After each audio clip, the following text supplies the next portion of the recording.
His throne wasn't meant to last. Giuliana Bianchi knew her fate had never been her own. Promised to a man she had never met, she had spent her life preparing for a marriage that would seal an empire.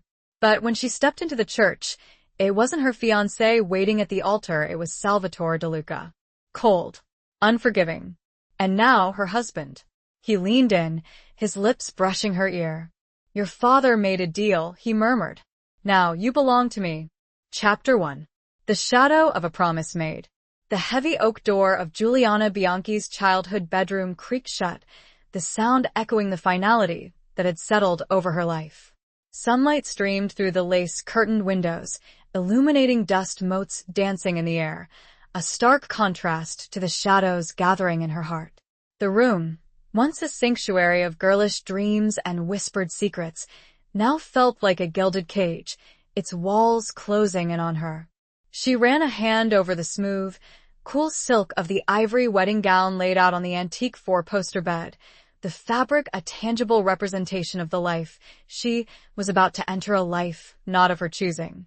Giuliana, at 57, was no stranger to the intricacies of the world she inhabited. The Bianchi family, one of the oldest and most respected in Palermo, had a legacy steeped in power, tradition, and unspoken rules. She had grown up surrounded by whispers of alliances and rivalries, of blood oaths and vendettas that stretched back generations. Her father, Don Alessandro Bianchi, was a man of unwavering principle and formidable presence, a man who commanded respect and, at times, fear. Giuliana had always understood her role, to be the perfect daughter, the embodiment of grace and obedience, a pawn in the intricate game of family politics. She walked to the window, her reflection a pale ghost in the glass. Her once vibrant auburn hair, now streaked with silver, was pulled back in a severe chignon, accentuating the sharp angles of her face and the weariness in her deep brown eyes. The years had etched lines of worry and resignation around her mouth, a testament to a life lived under the weight of expectation. She had buried a husband 20 years prior, a kind, gentle man who had offered her a brief respite from the suffocating world of her family. His death, ruled an accident, had left her with a void and a quiet, persistent fear that had never fully dissipated. The scent of jasmine and orange blossoms drifted in from the garden below, a bittersweet reminder of the beauty that existed outside the confines of her impending fate. She had always found solace in the garden, tending to the roses and herbs with a quiet devotion that mirrored her own yearning for a life of simple pleasures. But even those moments of peace were now tainted by the looming shadow of her marriage to Riccardo Bellini, the heir to another powerful family, the Bellinis. The name itself sent a shiver of unease down her spine. They were known for their ruthlessness, their ambition, their insatiable hunger for power. Riccardo, she had heard, was a man cut from the same cloth as his father, a man who valued control above all else. Giuliana had only seen him in photographs, a handsome face with cold, calculating eyes that offered no hint of warmth or compassion. A soft knock on the door interrupted her thoughts. Her cousin, Isabella, entered, her face etched with concern. Isabella, with her fiery spirit and unwavering loyalty, was the closest thing Giuliana had to a sister. "Giuliana," Isabella said softly, her voice filled with a mixture of sadness and resignation. "It's almost time." Giuliana nodded, her throat tight with unshed tears. She forced a smile, a mask of composure she had perfected over the years. "I know, Isabella. I'm ready." But she wasn't. She was far from ready. She felt like a lamb being led to the slaughter, her heart heavy with a sense of impending doom. Yet she knew she had no choice. This marriage was not about love or happiness, it was about duty, about preserving the Bianchi legacy, about maintaining the delicate balance of power in a world where one wrong move could lead to devastating consequences. As she walked down the grand staircase, her hand resting lightly on her father's arm, she felt a wave of dizziness wash over her. The faces of the assembled guests blurred into a sea of indistinguishable expressions: curiosity, pity, perhaps even a hint of envy. The air was thick with the scent of expensive perfume and the murmur of hushed conversations. Her father, his face a mask of stoic pride, squeezed her hand reassuringly. "You are a Bianchi, Juliana," he whispered, his voice low and firm. "Remember that. You are strong. You will endure." His words, meant to comfort, only served to reinforce the weight of her burden. She was a Bianchi, yes, but she was also a woman with her own desires, her own dreams, her own fears. And in this moment, standing on the precipice of a life she had never wanted, she felt more alone than she had ever felt before. The grand hall, filled with the trappings of wealth and power, seemed to fade away, leaving her standing in a void, facing an uncertain future with a heart full of dread. The weight of generations, of expectations, of unspoken promises, pressed down on her, threatening to crush her spirit. And as she looked towards the ornate doors of the church, where her fate awaited, she wondered if she would ever find her way back to herself. The opulent surroundings felt like a suffocating embrace, a beautiful prison designed to keep her confined. The thought of freedom, of a life lived on her own terms, seemed like a distant, unattainable dream. Chapter 2. An altar of unforeseen vows. The heavy, carved doors of the ancient cathedral swung inward, revealing a breathtaking expanse of vaulted ceilings, stained glass windows that cast kaleidoscopic patterns of light onto the marble floor, and rows upon rows of expectant faces. The scent of incense hung heavy in the air, mingling with the delicate fragrance of the white lilies that adorned the altar. A hush fell over the assembled guests as Juliana, her hand trembling slightly on her father's arm, began her slow, measured walk down the aisle. The organ music swelled, a majestic and solemn melody that seemed to echo the weight of the moment. Juliana's gaze was fixed on the altar, her mind a whirlwind of conflicting emotions. Fear, resignation, and a flicker of defiance warred within her. She tried to focus on the details around her, the intricate carvings on the pews, the vibrant colors of the frescoes depicting scenes of ancient saints and martyrs, anything to distract her from the reality of what was about to happen. But as she drew closer, her heart lurched.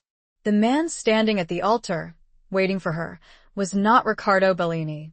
He was taller, broader, his presence radiating an aura of power and controlled menace that sent a chill down her spine.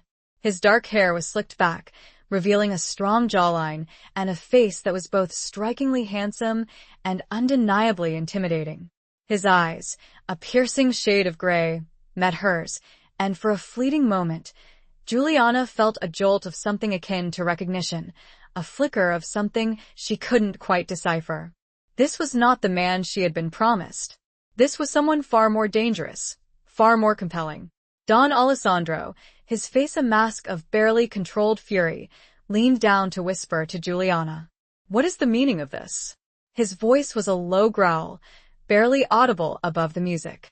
Juliana, equally bewildered, shook her head slightly, her eyes still locked on the stranger at the altar. She had no answers, only a growing sense of unease and a terrifying premonition that her life had just taken an unexpected and irreversible turn. As they reached the altar, the stranger stepped forward, his gaze never leaving Juliana's. He extended a hand, his touch surprisingly gentle as he took hers.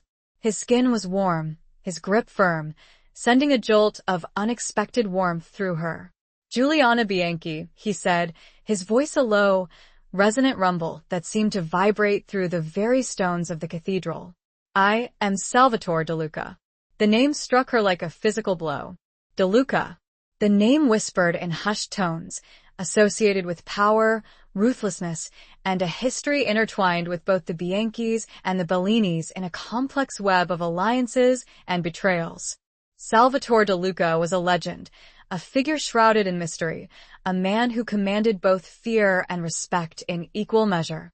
He was the head of the De Luca family, a force even more formidable than the Bellinis. Her father, his face now a mask of disbelief and outrage, stepped forward. "De Luca, what treachery is this? Where is Riccardo? Where is my daughter's betrothed?" Salvatore De Luca's expression remained unchanged, his gaze unwavering. He turned to Don Alessandro, his voice calm but laced with steel. "Riccardo Bellini is no longer in the picture, Alessandro. Your agreement was with me. It always was." Juliana felt a wave of dizziness wash over her. An agreement? With him?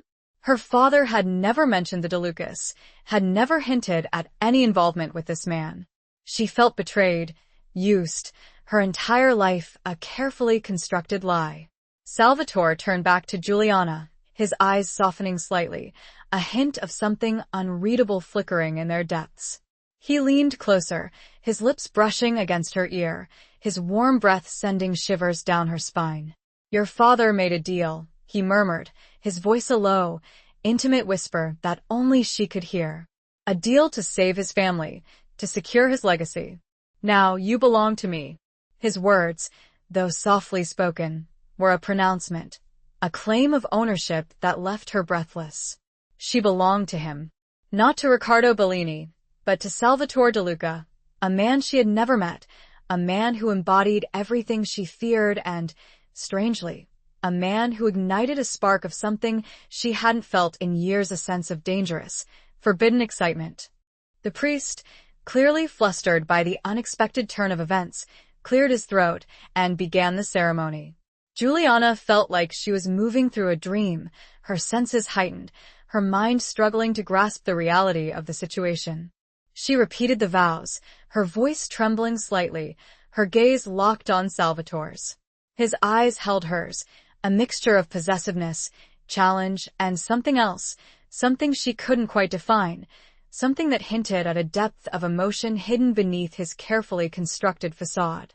As he placed the heavy gold band on her finger, a symbol of their union, a symbol of her captivity, she felt a single tear escape and trace a path down her cheek.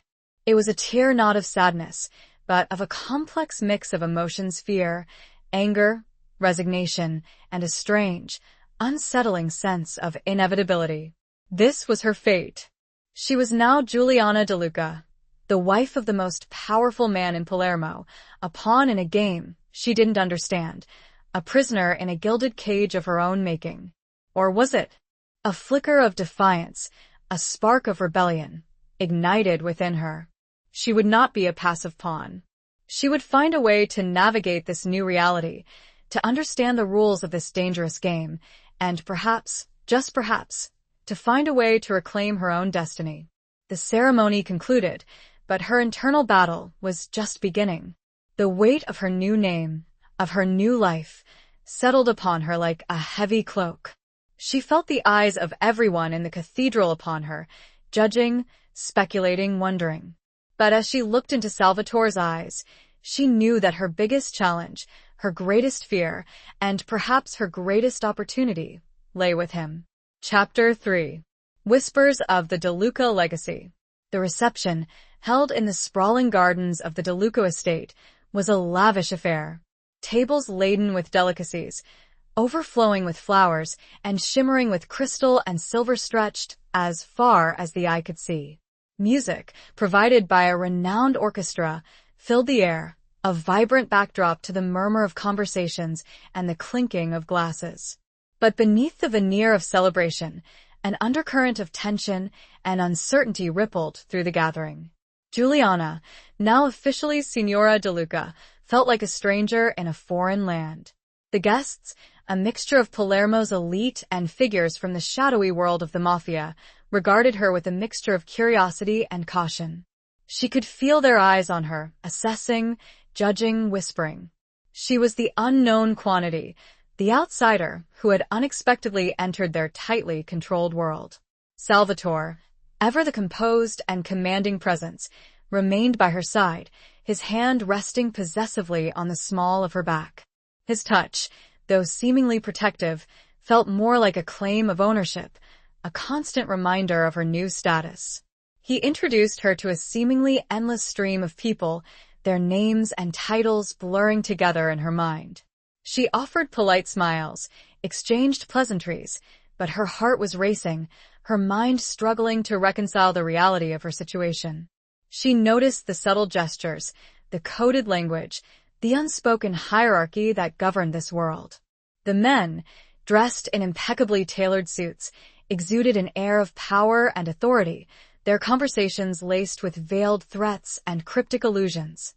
The women, adorned in jewels and designer gowns, were equally formidable, their eyes sharp and observant, their smiles often masking a steely resolve.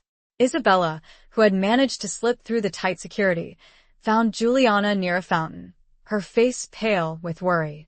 "Juliana, are you all right? What happened back there?" This wasn't the plan. Juliana sighed, her shoulders slumping with exhaustion. "I don't know, Isabella." "I truly don't. My father, he lied to me. He made some sort of agreement with Salvatore De Luca, and now I'm his wife." Isabella's eyes widened in disbelief. "De Luca?" "But they say she trailed off, unable to articulate the rumors and whispers that surrounded Salvatore's name. Dangerous? Ruthless?" "I know," Juliana finished for her, a bitter smile playing on her lips. "I've heard the stories. But I'm beginning to think the stories don't even scratch the surface." She glanced at Salvatore, who was engaged in a conversation with a group of men, his expression unreadable. He seemed to effortlessly command their attention, his presence radiating an aura of power that was both intimidating and strangely captivating. "He's different than I expected," Juliana admitted, her voice barely a whisper. "There's something I don't know, something hidden beneath the surface. A sadness, perhaps? Or maybe it's just my imagination." Isabella squeezed her hand reassuringly. "Be careful, Juliana. This world, it's not like ours. Trust no one. And especially be careful of him." Juliana nodded, her gaze returning to Salvatore. She knew Isabella was right. She had to be cautious, to be vigilant. But there was also a part of her, a small, defiant part, that was intrigued by the mystery that was Salvatore De Luca. She wanted to understand him, to unravel the secrets that lay hidden behind his guarded exterior. As the evening wore on, Juliana found herself drawn into conversations with some of the older women, the matriarchs of the De Luca family and their allies. They spoke of family history, of traditions, of the importance of loyalty and honor. They also spoke, in veiled terms, of the sacrifices that had been made, the battles that had been fought, the lives that had been lost to protect the family's legacy. One woman, a wizened old woman named Signora Elena, who was Salvatore's great-aunt, caught Juliana's eye. She beckoned her closer, her voice raspy with age. "You are a Bianchi," she said, her gaze piercing. "A strong family. But the De Lucas, we are different. We are forged in fire, tempered by loss. We protect our own, fiercely. And we never forget a betrayal." Her words sent a shiver down Juliana's spine. She understood the implicit warning. She was now a De Luca, and she would be expected to uphold their values, their traditions, their code of honor. But she also sensed a challenge in the old woman's eyes, a question of whether she was strong enough to survive in this world. As Salvatore led her away from the crowds, towards the imposing mansion that was now her home, Juliana felt a mixture of dread and anticipation. The whispers of the De Luca legacy echoed in her mind, a reminder of the weight of the history she had inherited, the dangerous path she was now walking.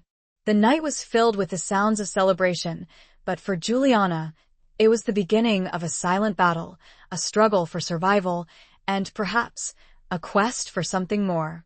She looked up at the moon, a sliver of silver in the dark sky, and wondered what the future held.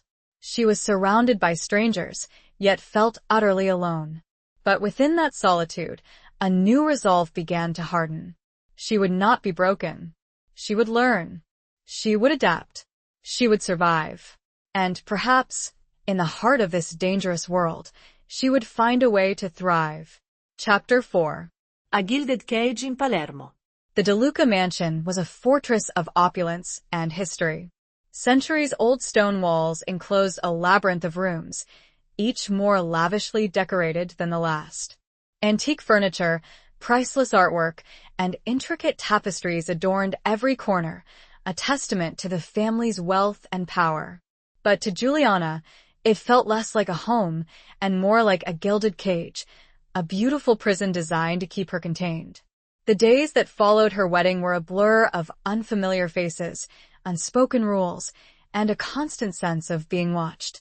Servants, silent and efficient, catered to her every need, anticipating her desires before she even voiced them.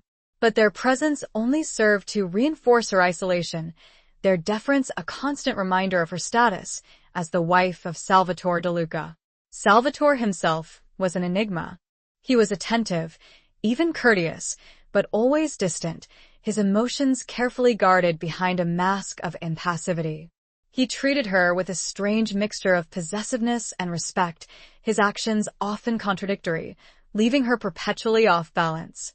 He would spend hours in his study, poring over documents and engaging in hushed phone calls, his presence radiating an aura of power and control that permeated the entire house.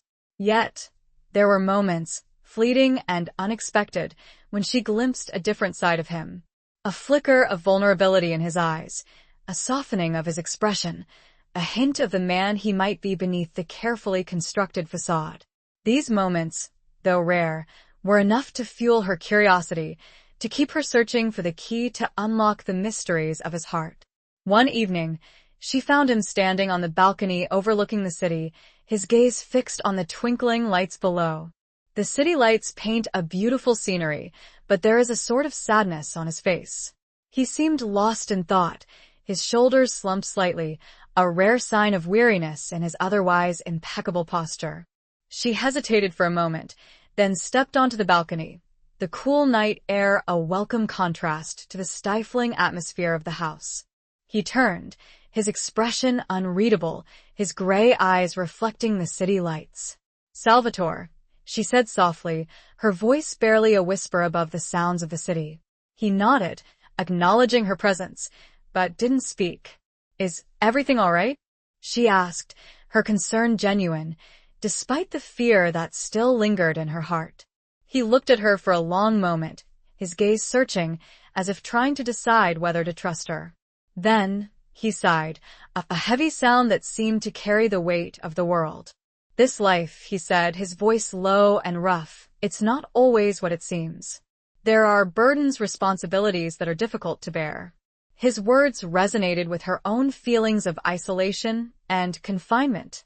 She understood the weight of expectations, the pressure to maintain a facade, the constant struggle to reconcile one's personal desires with the demands of duty.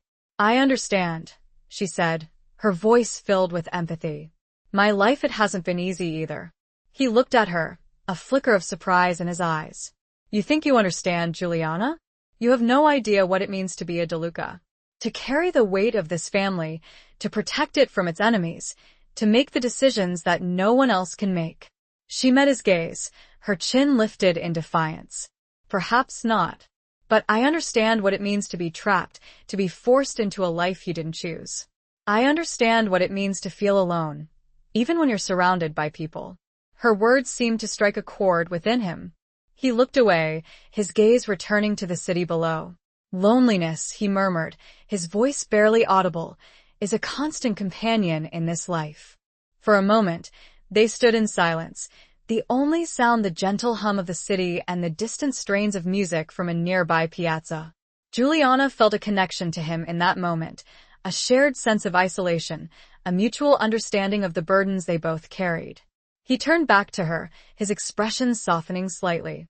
"You are different, Juliana," he said, his voice losing some of its harshness. "You're not what I expected." "And what did you expect?" she asked, her curiosity piqued. He hesitated, then a faint smile played on his lips. "A spade, pampered bianchi princess." A woman who would be content to live in a gilded cage, as long as it was filled with jewels and servants. She laughed, a genuine, spontaneous sound that surprised both of them. "I may be a Bianchi, Salvatore, but I am not a princess. And I am certainly not content to live in a cage, no matter how gilded it may be."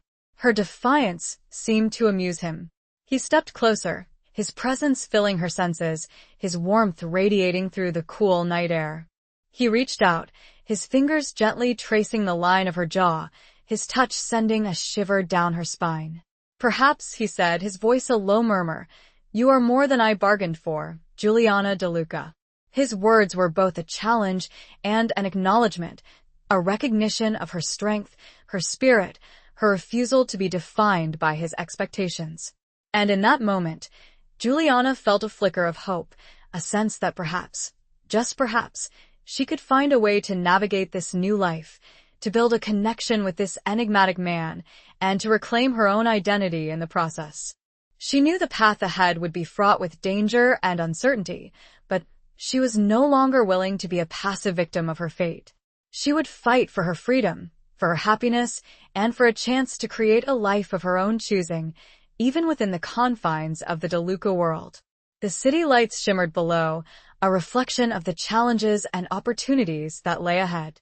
She looked into Salvatore's eyes, a mixture of fear and determination swirling within her. The gilded cage might still be there, but she was beginning to see the cracks, the weaknesses, the possibilities for escape. Chapter 5. The Weight of Family Secrets. The days turned into weeks, and Juliana began to settle into the rhythm of life at the DeLuca mansion. She learned the routines of the household, the names and roles of the servants, and the unspoken rules that governed every aspect of their lives. She spent hours exploring the vast library, immersing herself in books, seeking solace in the stories of others, searching for clues to understand the complex world she now inhabited. She also began to observe Salvatore more closely, watching him interact with his men, his family, his associates. She saw the respect, even fear, he commanded, the unwavering loyalty he inspired. She witnessed the ruthless efficiency with which he dealt with business matters, the cold calculation that masked a deep understanding of the intricacies of power. But she also saw the moments of vulnerability, the flashes of weariness that betrayed the toll his responsibilities took on him. She noticed the way he looked at his younger sister, Sophia, with a mixture of affection and protectiveness, a glimpse of a softer, more human side of him. Sophia, a vibrant and spirited young woman, was a stark contrast to her stoic brother. She welcomed Juliana with open arms, offering a much-needed friendship and a window into the DeLuca family dynamics. Salvatore is not always easy to understand, Sophia confided in Juliana one afternoon as they strolled through the mansion's gardens. He carries the weight of the world on his shoulders. He has since our father died. Their father, Don Lorenzo DeLuca, had been a legendary figure, a man who had ruled the family with an iron fist and a deep sense of tradition. His death, 5 years prior, had thrust Salvatore into the leadership role, a position he had not sought but had accepted with a grim determination. He loved our father deeply, Sophia continued, her voice filled with a mixture of sadness and admiration. But he also resented him. Our father was a hard man, demanding, unforgiving. He had expectations. Juliana understood the unspoken meaning behind Sophia's words. The expectations of a Mafia don, the pressure to maintain power, to uphold the family's honor, to make ruthless decisions that would ensure their survival. Your father, Alessandro. Sophia hesitated, her eyes searching Juliana's. He never told you about the agreement with Salvatore? Juliana shook her head, her heart heavy with the weight of her father's betrayal. No. He never mentioned the DeLucas. He only spoke of Riccardo Bellini, of the alliance between our families. Sophia sighed, her expression filled with sympathy. There are many secrets in this world, Juliana. Secrets that are buried deep. The opulent surroundings of the DeLuca mansion, the constant scrutiny of the servants, the weight of Salvatore's expectations, all felt suffocating. She missed her garden, her books, the quiet solitude of her own home. She missed the freedom to make her own choices, to live life on her own terms. One afternoon, she decided to escape the confines of the mansion and revisit her old home, the Bianchi estate where she had spent her childhood and the years of her first marriage. She hadn't been back since her wedding, and a powerful urge to reconnect with her past, to find a sense of grounding amidst the chaos of her new life, overwhelmed her. She informed Salvatore of her plans, her voice carefully neutral, masking the depth of her emotions. He regarded her with a mixture of suspicion and curiosity, his gray eyes searching her face for any hint of deception. Why? He asked, his voice curt. What is there for you at the Bianchi estate? Memories, she replied, her voice soft but firm.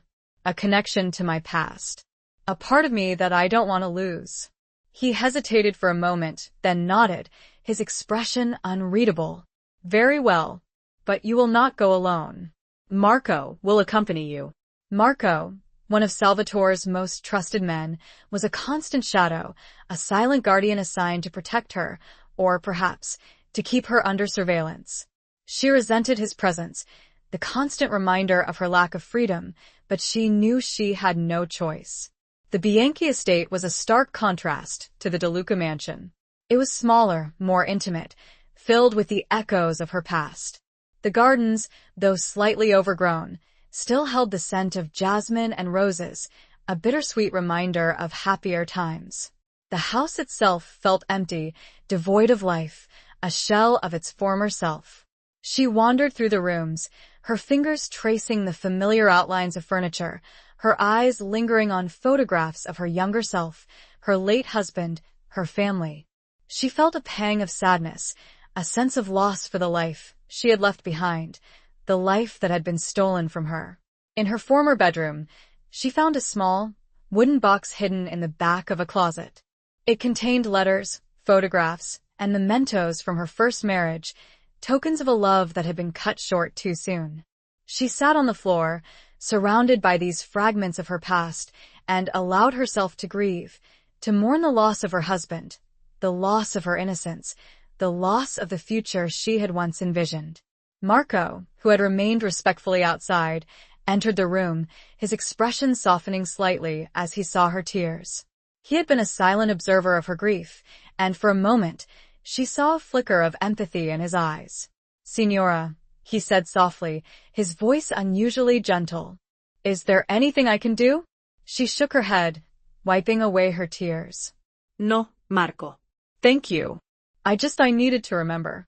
He nodded, understanding more than she expected.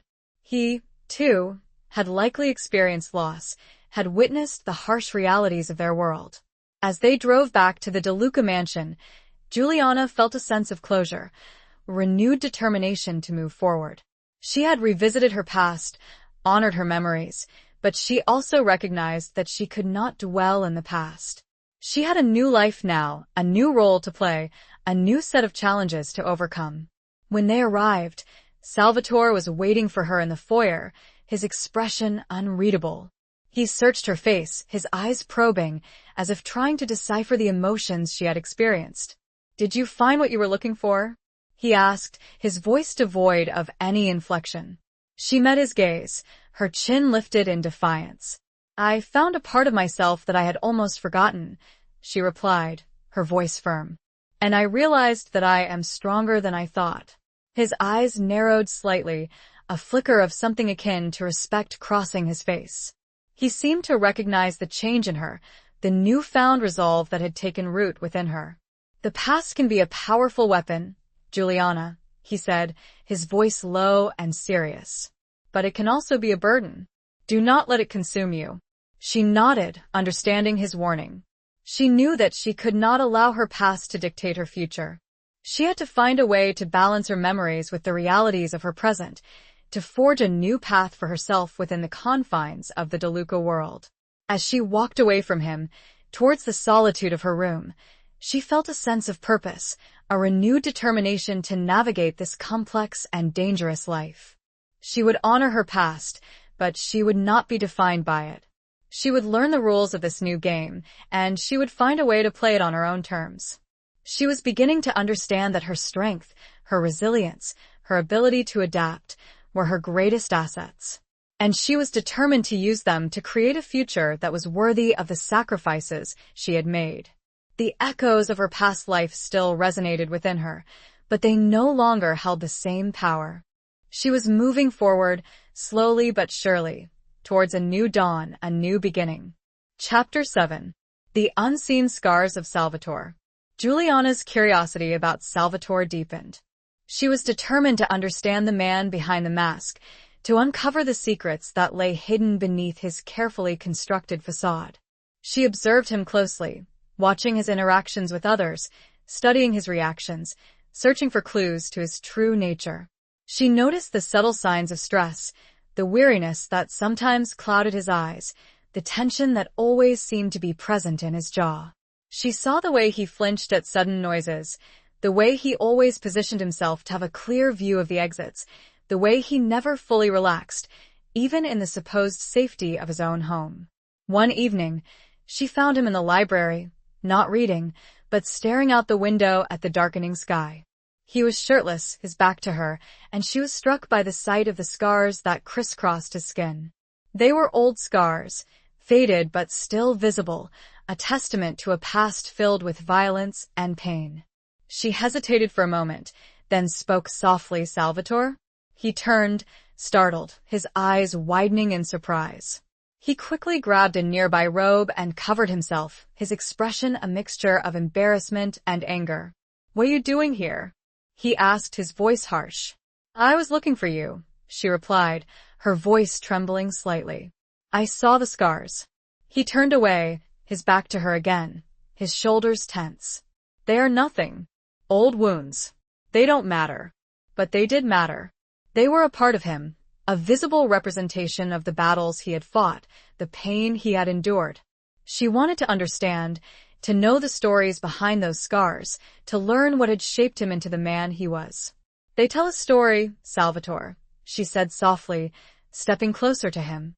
"A story I want to hear." He remained silent, his back still to her, his body rigid with tension. She reached out, her hand hovering over his back, hesitating to touch him. Then, she gently placed her hand on his scarred skin, her touch light and tentative. He flinched at her touch, but he didn't pull away. She felt the tension in his muscles, the heat of his skin, the faint tremor that ran through him. "Tell me," she whispered, her voice filled with compassion.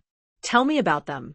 He remained silent for a long moment, then he sighed, a heavy sound that seemed to carry the weight of years of unspoken pain.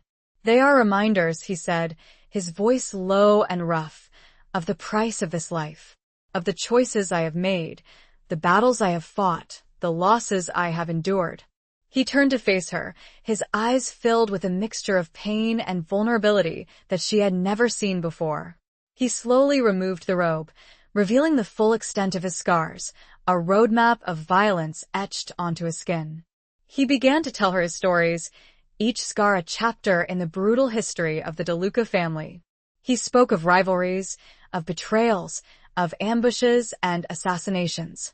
He spoke of the constant threat of violence, the ever-present danger that lurked around every corner.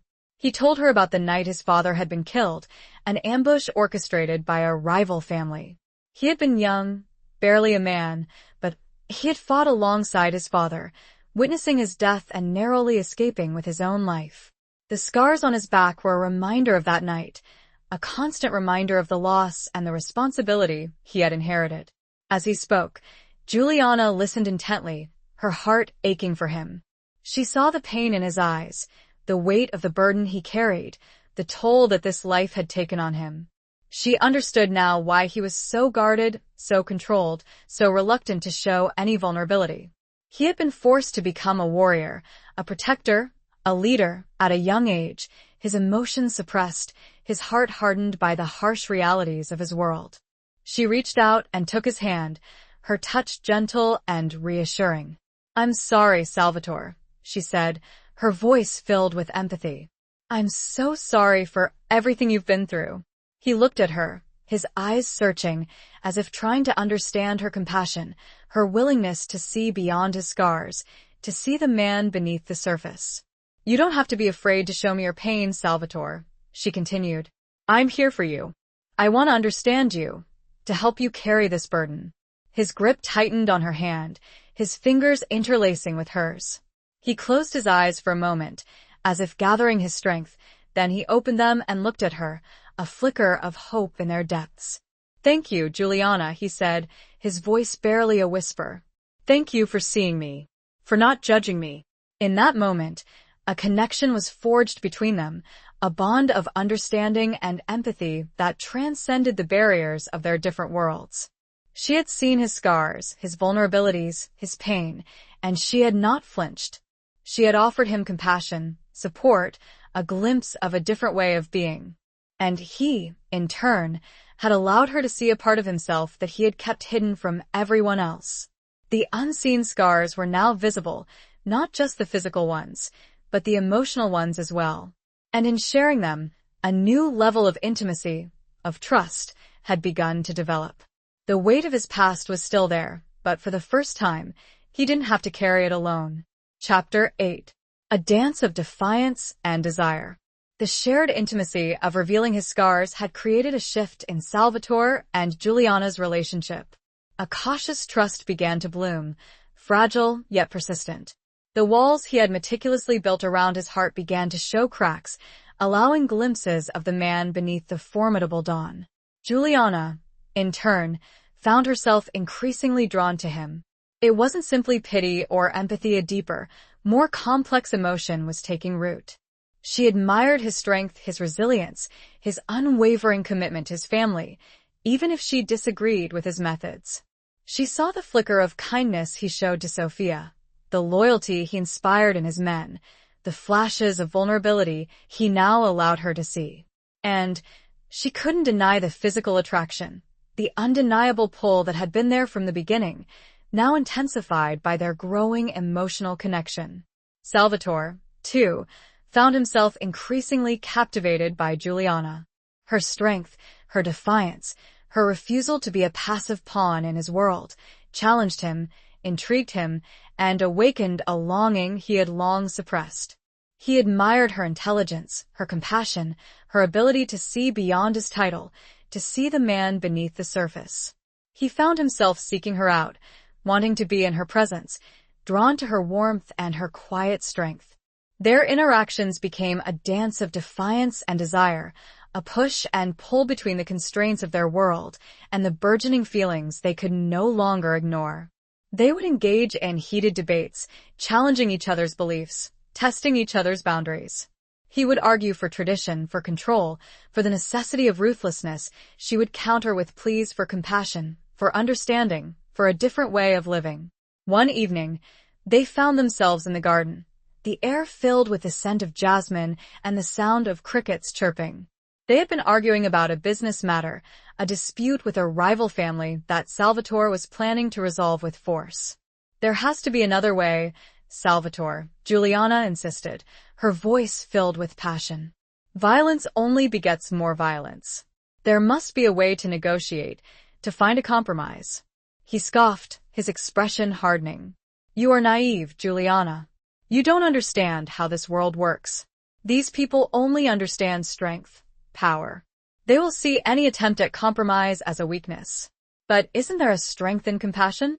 She countered, her gaze unwavering. "Isn't there a power in choosing a different path, in breaking the cycle of violence?"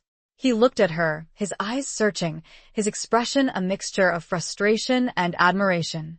He was drawn to her idealism, her unwavering belief in the good in people, even as he knew it was a dangerous sentiment in their world.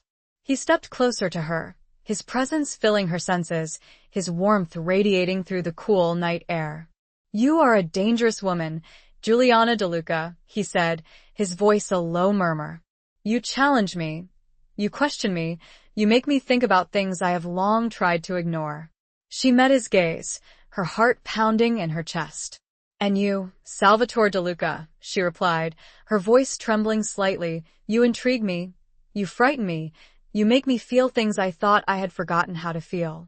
The air between them crackled with tension, with unspoken desire, with the forbidden nature of their attraction. He reached out, his fingers gently tracing the line of her cheek, his touch sending shivers down her spine. "I should hate you," he whispered, his voice rough with emotion. "You are everything I have been taught to despise. A Bianchi, a woman who questions my authority, a threat to my way of life. And I should fear you," she replied, her voice barely audible. "You are everything I have been taught to avoid. A De Luca, a man of violence, a symbol of the world I have always tried to escape." But they didn't hate each other. And they didn't fear each other, not anymore. The attraction was too strong, the connection too deep. He leaned in, his lips brushing against hers, a tentative, questioning touch. She responded, her lips parting slightly, inviting him closer. The kiss was soft, hesitant at first, then deepened, becoming more passionate, more demanding. It was a kiss that spoke of years of suppressed longing, of forbidden desire, of a connection that defied logic and reason.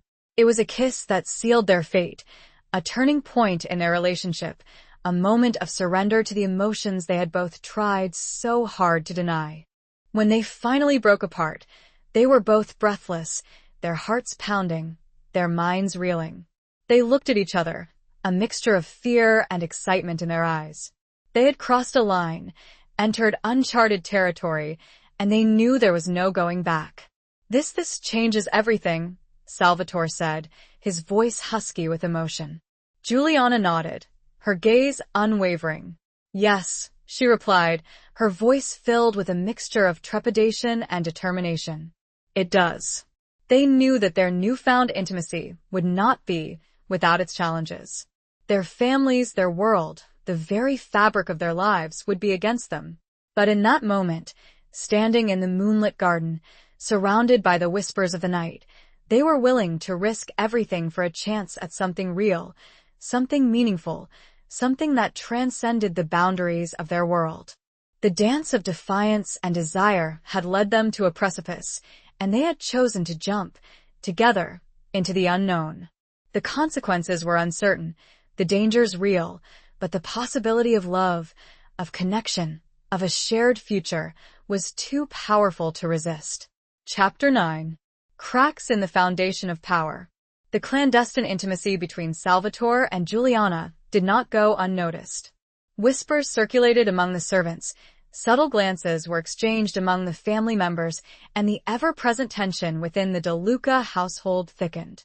Salvatore, acutely aware of the scrutiny, became even more guarded in public, his demeanor hardening, his interactions with Juliana reverting to a formal politeness. But behind closed doors, a different dynamic emerged. Their shared passion, their growing emotional connection, transformed their private moments into a sanctuary, a refuge from the pressures and dangers of their world. They would spend hours talking, sharing their fears, their hopes, their dreams.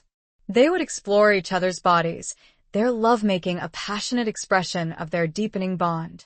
Juliana, however, began to notice subtle shifts in Salvatore's behavior, nuances that hinted at a growing internal conflict. He became more restless, more prone to sudden outbursts of anger, more withdrawn at times. She sensed that he was struggling to reconcile his feelings for her with the demands of his position, the expectations of his family, the ingrained code of honor that governed his life. One evening, she found him in his study, staring at a photograph of his father. He looked up as she entered, his expression a mixture of sadness and resentment. "He would have hated you," he said, his voice laced with bitterness. A Bianchi. "A woman who challenges my authority. A threat to everything he believed in." Juliana stepped closer, her hand reaching out to touch his arm. "And what about you, Salvatore?" she asked softly. "What do you believe in?" He looked at her, his eyes filled with a turmoil of emotions. "I don't know anymore, Juliana," he confessed, his voice barely a whisper. "I have spent my life trying to live up to his expectations, to protect his legacy, to maintain the power of this family. But I'm starting to question everything." His confession was a breakthrough, a sign that his carefully constructed facade was beginning to crumble. She saw the toll that his internal conflict was taking on him, the weight of the burden he carried. "You don't have to be your father, Salvatore," she said, her voice firm and reassuring. "You can choose your own path, create your own legacy. You don't have to be defined by the past." He looked at her, a flicker of hope in his eyes. "But how?" he asked, his voice laced with desperation. "How can I break free from the chains of tradition, from the expectations of my family, from the dangers that surround us?" She took his hand, her fingers interlacing with hers. "Together," she replied, her voice filled with conviction. "We can do it together. We can find a way to build a different future, a future based on love, on trust, on respect, not on fear and violence." Her words were a lifeline, a promise of a different way of being. But even as she spoke them, she knew that the path ahead would be fraught with peril. The cracks in the foundation of Salvatore's power were not only external threats were also looming. A rival family, the Montagues, sensing weakness in the De Luca leadership, began to make aggressive moves, encroaching on their territory, challenging their authority. Salvatore, already struggling with his internal conflicts, was forced to respond, to defend his family's interests, to maintain the delicate balance of power in the underworld. He became more distant, more preoccupied with business matters, spending long hours in meetings with his advisors, his expression hardening, his demeanor reverting to the ruthless Don he had always been. Juliana saw the change in him, the return of the cold, calculating mask, and she feared that she was losing him, that the man she had fallen in love with was being swallowed up by the demands of his world. She tried to reach him, to remind him of their shared dreams, of the future they had envisioned together. But he pushed her away, his walls rebuilding, his heart closing off. "This is my world, Juliana," he said, his voice cold and distant. "You cannot change it. You must accept it, or you'll be destroyed by it." His words were a blow, a rejection of everything she believed in, everything she hoped for. She felt a sense of despair, a fear that she had lost him, that their love was not strong enough to overcome the forces that were arrayed against them. The foundation of his power, built on generations of tradition and violence, seemed to be crumbling, and she feared that she would be crushed beneath the rubble. But she refused to give up. She knew that the man she loved was still there, buried beneath the layers of duty and obligation.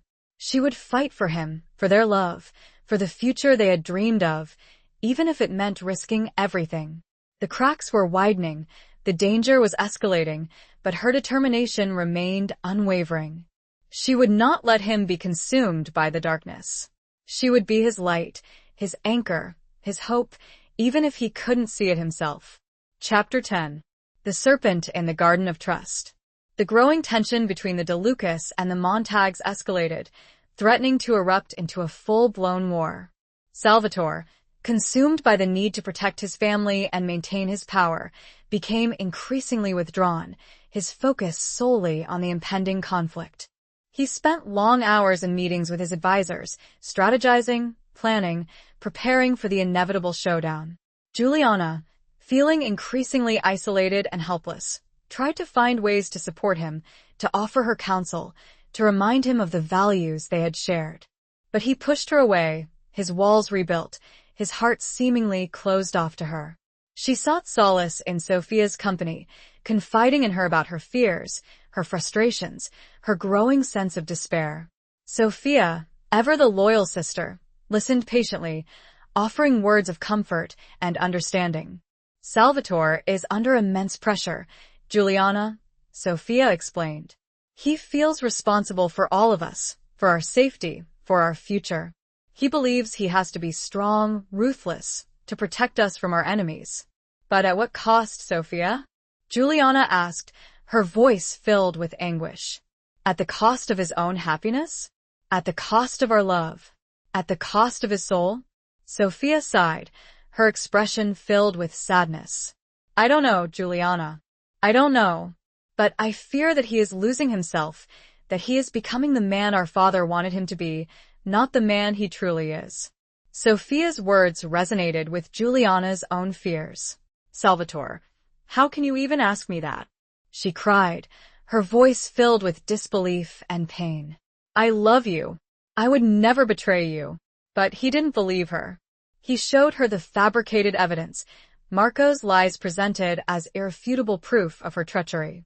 She tried to explain, to reason with him, to deny the accusations, but he was too far gone, too consumed by his own doubts and insecurities. "I trusted you," he said, his voice filled with bitterness. "I let you into my heart, into my life. And you betrayed me." His words were like daggers, piercing her heart, shattering the fragile trust they had built.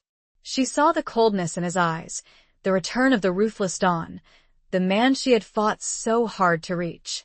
"You are wrong, Salvatore," she said, her voice trembling with emotion. "You are being manipulated. Someone is lying to you. trying to destroy us. But he wouldn't listen. He ordered her confined to her room, a prisoner in her own home.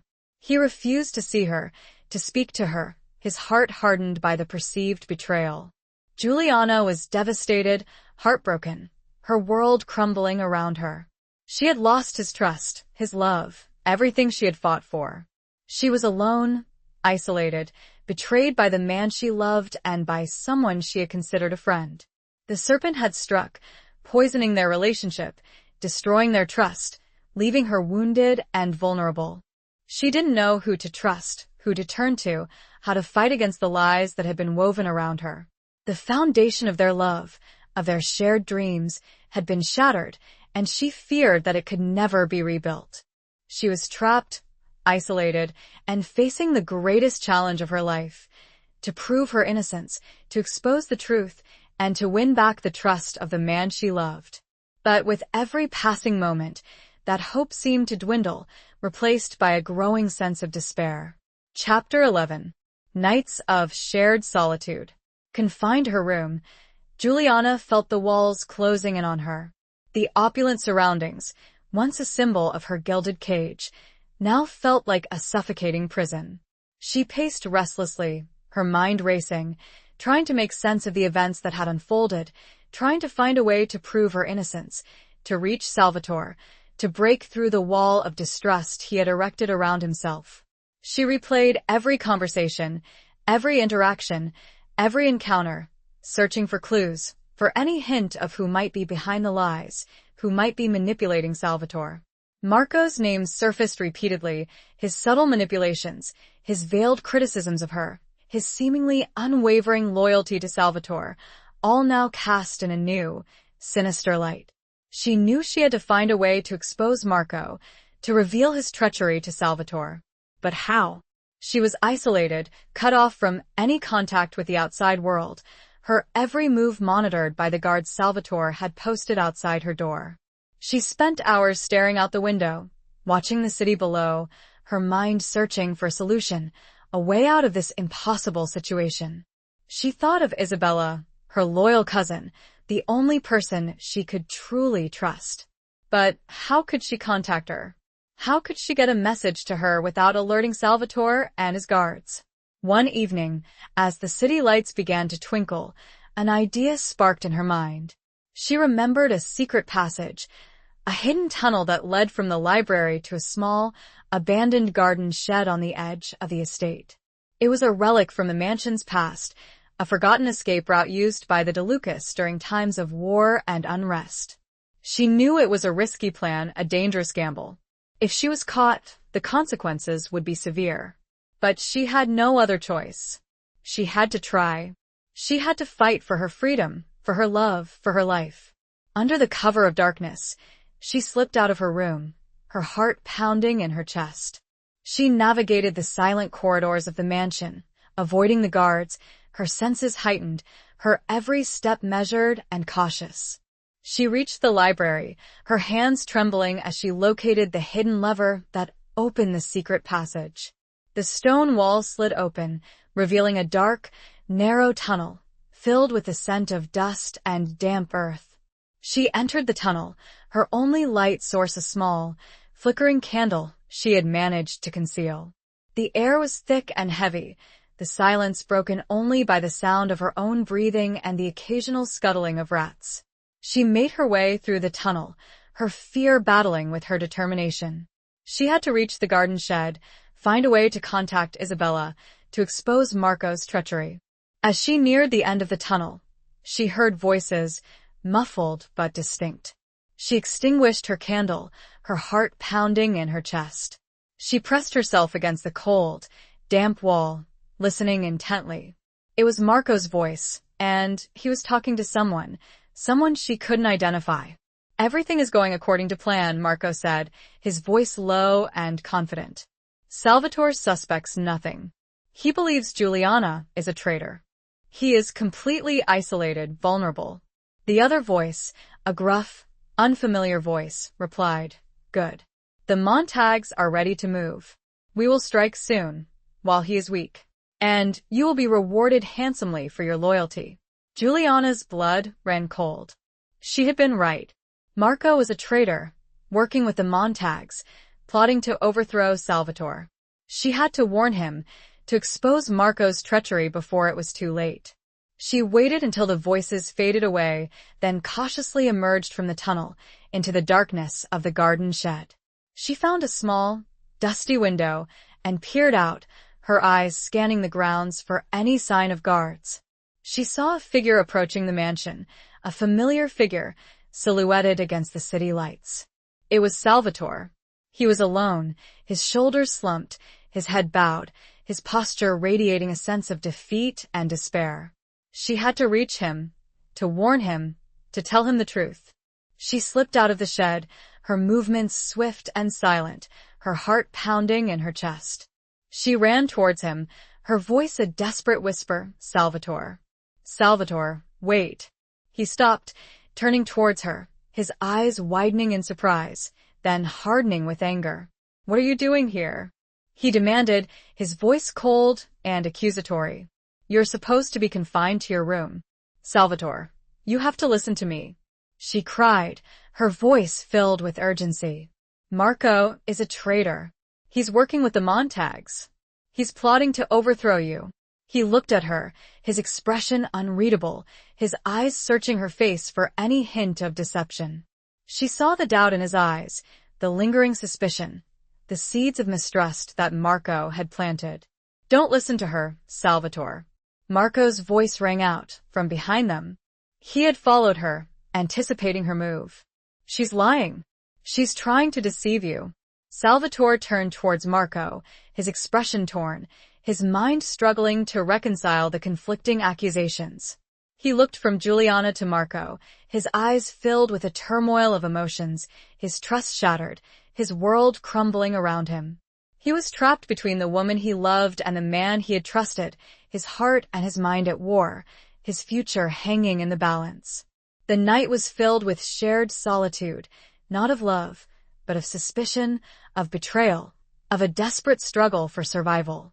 The shared space, once a sanctuary, was now a battleground. Chapter 12. The Unveiling of Hidden Truths. The confrontation in the garden hung heavy in the air, the tension palpable. Salvatore stood between Juliana and Marco, his eyes darting between them, his mind a whirlwind of doubt and suspicion.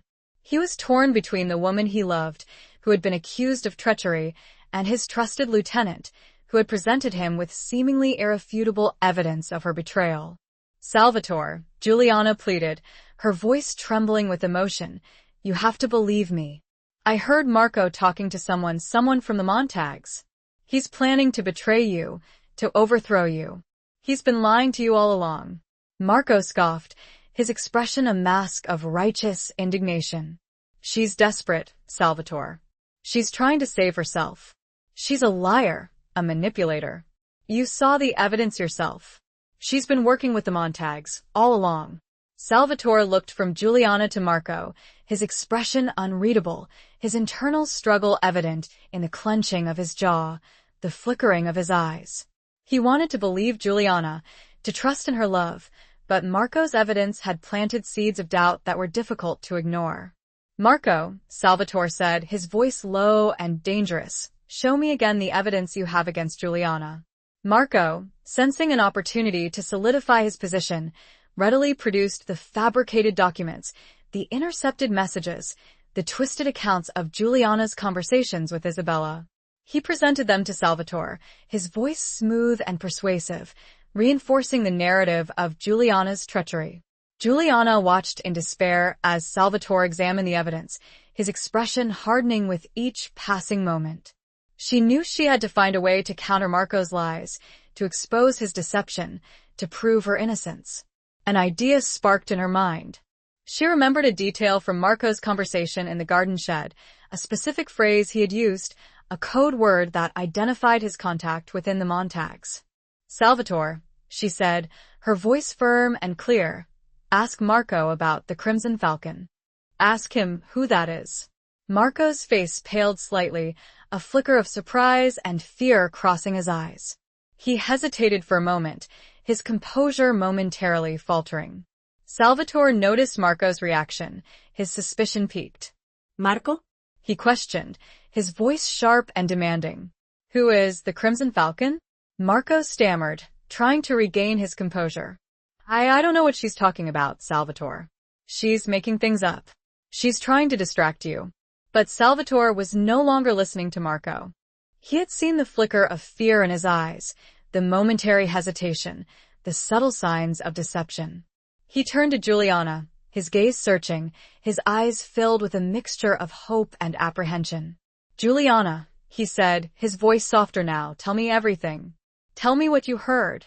Juliana recounted her experience in the secret passage, her discovery of Marco's conversation, the details of his plot with the Montags. She spoke with passion and conviction, her words ringing with truth, her eyes locked on Salvatore's, pleading with him to believe her. As she spoke, Salvatore's expression began to change. The doubt and suspicion gradually faded, replaced by a growing understanding, a dawning realization of the truth. He saw the sincerity in her eyes, the desperation in her voice, the unwavering love that shone through her fear. He turned back to Marco, his eyes blazing with anger. You betrayed me, he said, his voice a low growl. You lied to me. You plotted against me. You tried to destroy everything I hold dear. Marco, realizing that his deception had been exposed, dropped his facade of loyalty. He drew a knife, his eyes filled with hatred and desperation. You were weak, Salvatore, he snarled. You were blinded by your love for this woman. You were unfit to lead. Before Marco could strike, Salvatore moved with lightning speed, disarming him and knocking him to the ground. He stood over Marco, his body trembling with rage, his eyes filled with a cold, ruthless fury. You will pay for your treachery, Marco, he said, his voice devoid of any emotion. You will pay with your life. But Juliana intervened, placing a hand on Salvatore's arm. No, Salvatore, she said, her voice firm but gentle. Don't stoop to his level. Don't let him turn you into a monster. Salvatore looked at her, his anger momentarily checked by her words. He saw the compassion in her eyes, the unwavering belief in a different way, the strength of her spirit. He hesitated for a moment, then nodded, his anger subsiding, replaced by a sense of relief and gratitude. He had been on the brink of succumbing to the darkness, of becoming the ruthless killer Marco had accused him of being.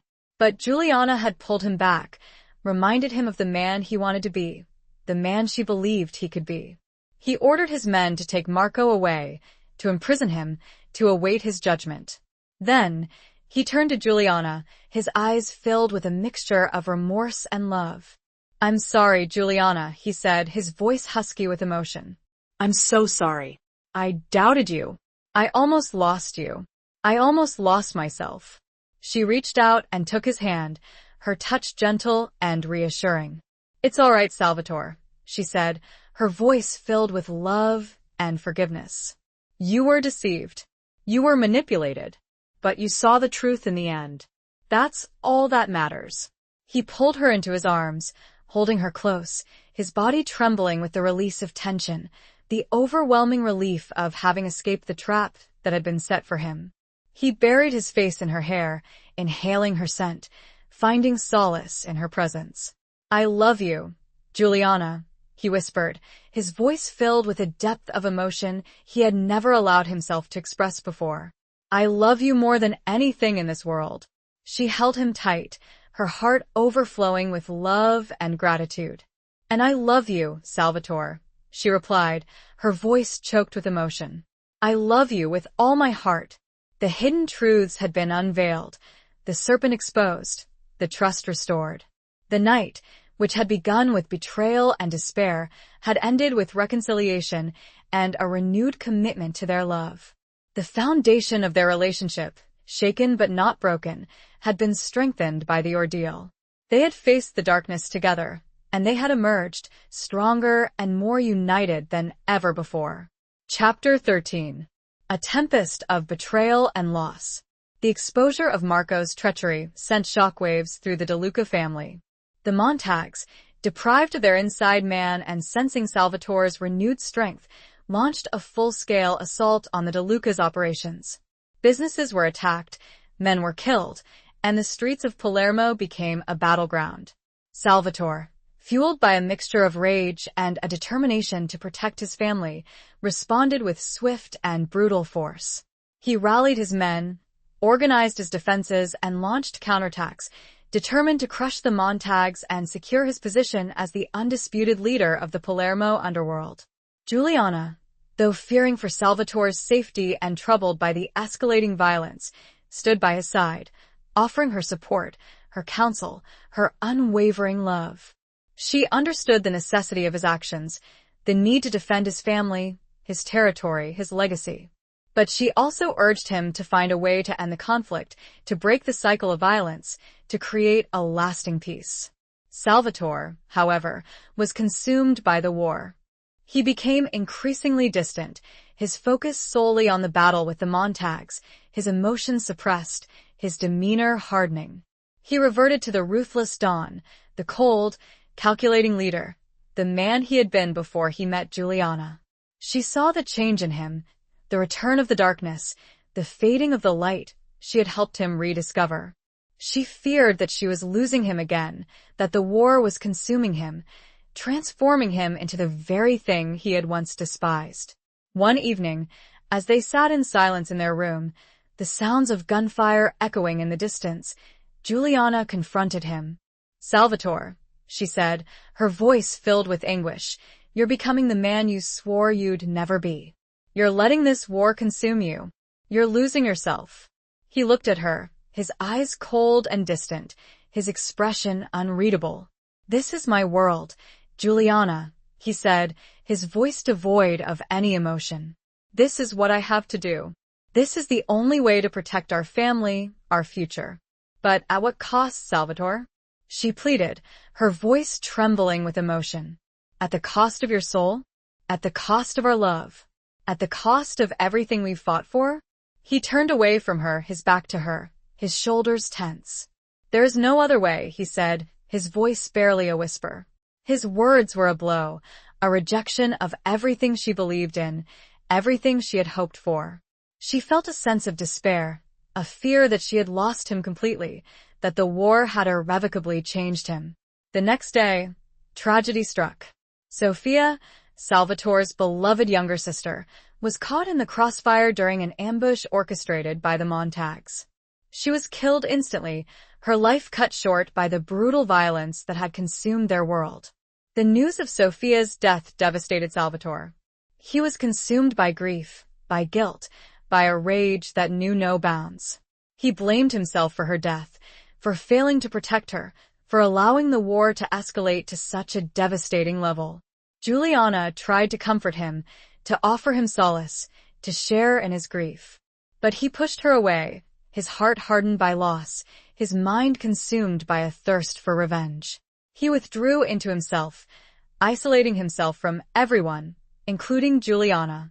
He refused to speak, to eat, to sleep, his grief consuming him, his rage festering. Giuliana watched in despair as he spiraled downwards, his spirit broken, his hope extinguished. She feared that he would never recover, that he would be lost forever to the darkness, to the grief, to the insatiable desire for vengeance. She tried everything she could think of to reach him, to break through his walls, to remind him of the love they shared, of the future they had dreamed of. But he remained unreachable, lost in his own private hell.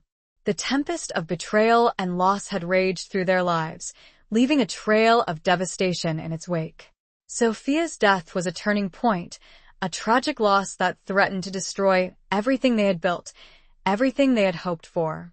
Giuliana, heartbroken and fearing for Salvatore's sanity, was left to grapple with the wreckage, to find a way to salvage their love, their future, from the ruins of their shattered world.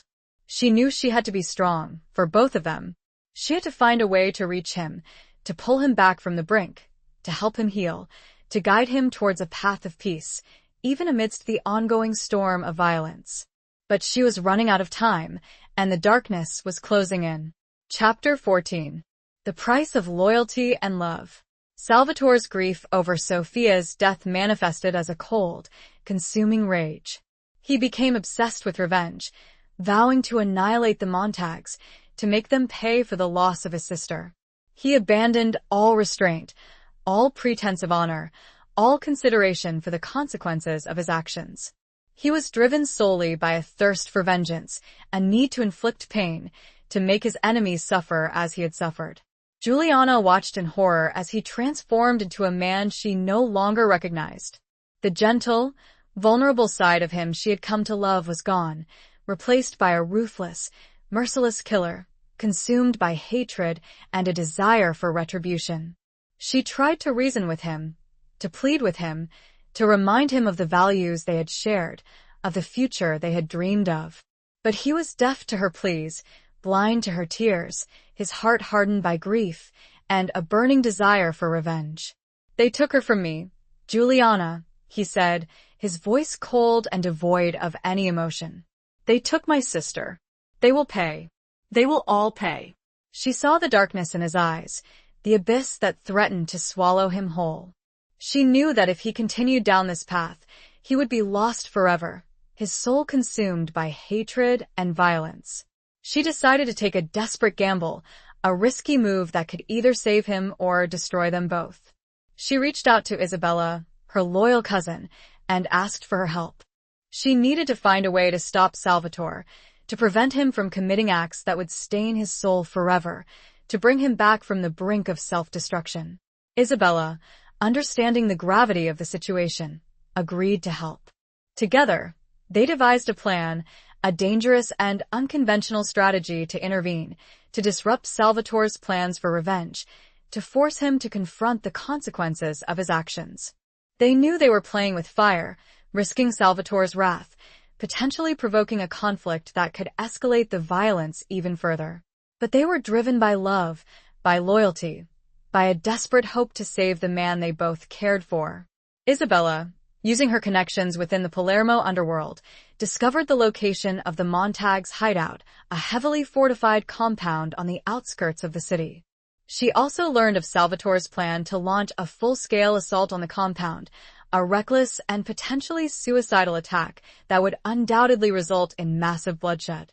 Juliana, armed with this information, confronted Salvatore. She found him in his study, surrounded by his men, poring over maps, strategizing his attack. He looked up as she entered, his eyes cold and distant, his expression unreadable. "Salvatore," she said, her voice firm but trembling, "you cannot do this. You cannot go through with this attack. It will only lead to more death, more destruction, more pain." He scoffed, his expression hardening. "You have no right to tell me what to do, Juliana. This is my business, my family, my responsibility. And it's my life too, Salvatore," she cried, her voice filled with anguish. "It's our future. You're throwing it all away. You're becoming the very thing you swore you'd never be." He ignored her pleas, turning back to his maps, dismissing her with a wave of his hand. "Leave me, Juliana. I have work to do." She refused to be dismissed. She stepped forward, placing herself between him and his men, her eyes locked on his, her voice filled with a desperate plea. "Salvatore, please," she begged, her voice choked with emotion. "Look at me. Look at what you're doing. This isn't the way. This isn't what Sophia would have wanted. This isn't what we wanted." He hesitated for a moment, his eyes flickering with a hint of the man she loved, a flicker of the doubt and conflict that still raged within him. But the darkness quickly returned, his expression hardening, his resolve solidifying. "Get out of my way, Juliana," he said, his voice cold and menacing. She stood her ground, her body trembling, her heart pounding in her chest. "No, Salvatore," she said, her voice firm despite her fear. "I won't let you do this. I won't let you destroy yourself. I won't let you destroy us." She then revealed her plan, the information Isabella had gathered, the details of the Montagues' hideout, the knowledge of his planned attack.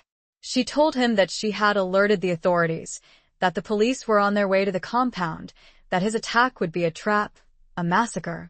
His eyes widened in disbelief, then narrowed with suspicion.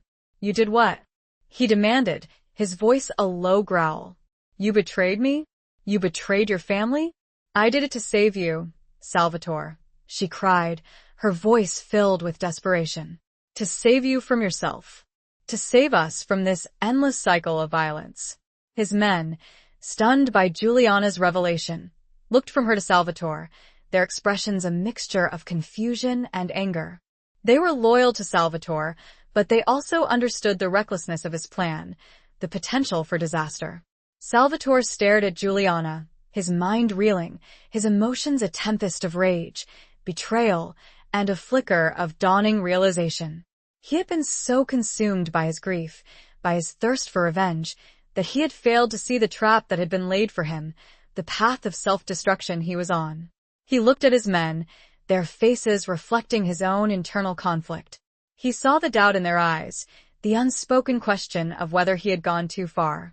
He saw the potential for mutiny, for a complete collapse of his authority. The price for the loyalty of his men, and the price of Juliana's love was steep, the balance between them wavering. He had a choice to make. He could continue down the path of revenge, risking everything, potentially losing everything. Or he could heed Juliana's warning, step back from the brink, and find a different way, a way that honored Sophia's memory, a way that preserved his own soul, a way that offered a chance for a future with Juliana. The decision hung heavy in the air, the silence broken only by the distant sirens of the approaching police cars. The price of loyalty and love had been revealed, and the choice was his. Chapter 15. Fragments of a Shattered Mirror. The wail of the approaching police sirens pierced the tense silence, a stark reminder of the consequences of Salvatore's intended actions. He stood frozen, torn between his consuming desire for revenge and Juliana's desperate plea to choose a different path. His men, their faces etched with uncertainty and apprehension, watched him, their loyalty tested, their futures hanging in the balance. Salvatore looked at Juliana, his eyes filled with a turmoil of emotions: anger, betrayal, confusion, and a flicker of dawning realization. He saw the fear in her eyes, but also the unwavering love, the desperate hope that he would choose the right path. He turned to his men, his gaze sweeping across their faces. He saw their doubt, their unspoken questions, their fear of the impending disaster. He realized that he had pushed them too far, that his obsession with revenge had blinded him to the risks, to the potential consequences of his actions. He closed his eyes for a moment, his mind racing, his heart pounding. He thought of Sophia, of her gentle spirit, of her unwavering belief in him, of her desire for peace. He thought of Juliana, of her strength, her compassion, her unwavering love, of the future they had dreamed of together. He opened his eyes, his expression resolute, his decision made. He had been on the brink of self-destruction, of losing everything he held dear. But Juliana had pulled him back, reminded him of who he was, of who he wanted to be. Stand down, he ordered his men, his voice firm and clear, cutting through the tension. We will not attack. We will find another way. His men, relieved by his decision, lowered their weapons, their expressions a mixture of surprise and gratitude. They had been spared from a potentially suicidal mission, from a massacre that would have stained their souls forever. Salvatore turned to Juliana, his eyes filled with a mixture of remorse and gratitude. You saved me, he said, his voice husky with emotion. You saved me from myself. She reached out and took his hand, her touch gentle and reassuring.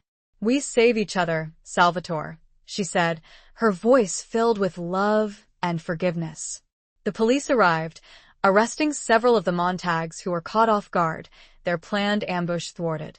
Salvatore, though questioned, was not arrested, thanks to Juliana's carefully crafted plan, which had painted him as a victim of circumstance, a pawn in a larger game. The immediate crisis had been averted, but the aftermath was a landscape of shattered trust and lingering resentments.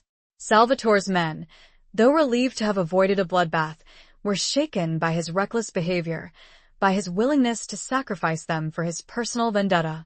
They questioned his leadership, his judgment, his ability to guide them safely through the treacherous waters of the underworld. Salvatore, too, was shaken. He had come face to face with his own darkness, with the destructive potential of his grief and rage. He had almost lost everything: his family, his men, his love, his soul.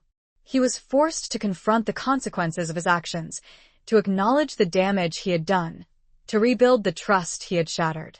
He withdrew into himself, isolating himself from everyone, including Juliana. He was ashamed of his behavior, of his near descent into madness, of the pain he had caused. He felt unworthy of Juliana's love, of her forgiveness, of her unwavering belief in him. Juliana, though hurt by his withdrawal, understood his need for space, for time to heal, to come to terms with his demons. She gave him the distance he needed, but she also remained present, a constant reminder of her love, her support, her unwavering belief in his ability to overcome his past, to forge a new future.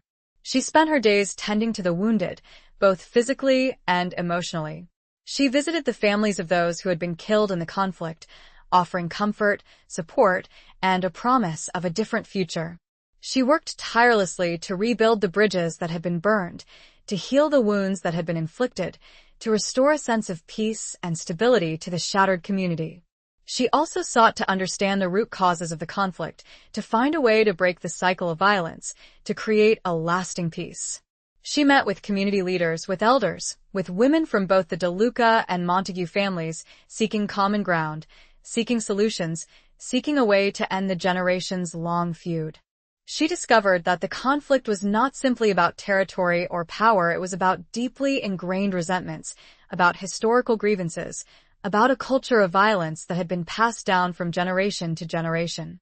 She realized that true peace could only be achieved through forgiveness, through understanding, through a willingness to let go of the past and embrace a new future. She saw her own relationship with Salvatore as a microcosm of the larger conflict. They had both been wounded, both been betrayed, both been driven by anger and a desire for revenge. But they had also found a way to forgive each other, to trust each other, to love each other. Their relationship, like the shattered mirror of their world, was fragmented, broken, but it still reflected the possibility of healing, of wholeness, of a brighter future. The pieces were there, scattered and sharp, but they could be put back together, carefully, patiently, with love and understanding. The reflection might be distorted, imperfect, but it would still be a reflection of something beautiful, something worth fighting for. Chapter 16. Reclaiming the Stolen Dawn. Salvatore's self-imposed isolation was a heavy cloak, stifling the embers of hope that Juliana desperately tried to keep alive. He spent his days in his study, the curtains drawn, the room shrouded in darkness, a reflection of the turmoil within him. He avoided Juliana, his words curt, his gaze distant, his heart seemingly closed off to her. She respected his need for space, understanding the depth of his grief, the weight of his guilt, the magnitude of the transformation he needed to undergo. But she also refused to give up on him, to let him succumb to the darkness that threatened to consume him. She would leave small tokens of her love outside his door: a freshly baked loaf of bread, a sprig of rosemary from her garden, a book of poetry he had once enjoyed. She would speak to him through the closed door, her voice soft and reassuring, reminding him of her presence, her unwavering support, her enduring love. One evening, she brought him a simple meal: a bowl of pasta with his favorite sauce, a glass of wine, a single white rose. She placed the tray outside his door, knocked gently, and then stepped back, waiting. She heard him move inside, the rustle of papers, the creak of his chair. The door opened a crack, and his hand reached out, taking the tray. Their fingers brushed, a fleeting touch that sent a jolt of electricity through her. "Thank you, Juliana," he said, his voice hoarse and barely audible. "You're welcome, Salvatore," she replied, her voice filled with love and hope. Eat. "You need to regain your strength." He closed the door, leaving her standing in the hallway, her heart aching for him, her spirit yearning for his return. Days turned into weeks, and slowly, gradually, Salvatore began to emerge from his self-imposed exile. He started to join Juliana for meals, their conversations tentative at first, then gradually becoming more open, more intimate. He began to spend time in the garden, tending to the flowers, finding solace in the quiet beauty of nature. He started to talk about Sophia, sharing memories of his sister, expressing his grief, his guilt, his regret. Juliana listened patiently, offering comfort, understanding, and a gentle reminder that Sophia would have wanted him to live, to find happiness, to embrace the future. One evening, as they sat together on the balcony, watching the sunset paint the sky in hues of orange and purple, Salvatore turned to Juliana, his eyes filled with a mixture of sadness and gratitude. "I almost lost everything, Juliana," he said, his voice husky with emotion. "I almost lost myself. You saved me. You brought me back from the darkness." She reached out and took his hand, her touch gentle and reassuring. "We saved each other, Salvatore," she said, her voice filled with love. "We found our way back to each other." He squeezed her hand, his fingers interlacing with hers. "I don't deserve you, Juliana," he said, his voice filled with self-reproach. "I have caused you so much pain, so much suffering." "We have both made mistakes, Salvatore," she replied, her voice firm but gentle. "We have both been wounded, but we can heal. We can learn from our past. We can build a better future." He looked at her, his eyes searching, his heart yearning for forgiveness, for redemption.